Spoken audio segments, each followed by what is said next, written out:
Hi, this is Kavya. Actually எனக்கு வந்து ஃப்ளவர்ஸ்னால் ரொம்ப பிடிக்கும். அப்புறம் நான் மோஸ்ட்டாக லைக் ஃப்ளவர்ஸ் எங்கே போனாலும் ஃப்ளவர்ஸ் லைக் வாங்கிட்டே தான் இருப்பேன். அப்புறம் ஃப்ரெண்ட்ஸும் வாங்கி கொடுத்துட்டே தான் இருப்பாங்க. கரெக்டாக இப்போ ரீசெண்டாக இந்த ஃப்ளவர் ஒர்க் ஷாப் வந்து கண்டுபிடிச்சோன்னே லைக் போயே ஆகணும்னு சொல்லி என் ஃப்ரெண்ட்ஸ் எல்லாம் கூட்டிகிட்டு வந்தேன். Like it is one nice idea. It was good. Hi, myself Kanishka. நான் ஹாஸ்டலில் இருக்கேன். கொஞ்சம் மைண்ட் ரிலீஸாக இருக்கணும்னு சொல்லிட்டு இந்த மாதிரி பிளேஸுக்கு வந்தோம். அண்ட் இட் வாட்ஸ் சூப்பராக இருந்துச்சு. லைக் நல்லா ரிலீஃபாக சூப்பராக இருந்துச்சு. ஃப்ரெண்ட்ஸோட அண்ட் நியூ ஃப்ரெண்ட்ஸ் கிடைச்சாங்க இங்கே வந்து.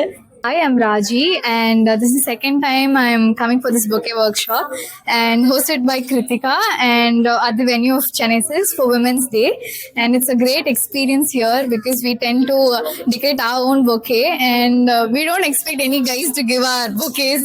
We make our own bouquets, and it was a great experience. Thank you. Happy Women's Day.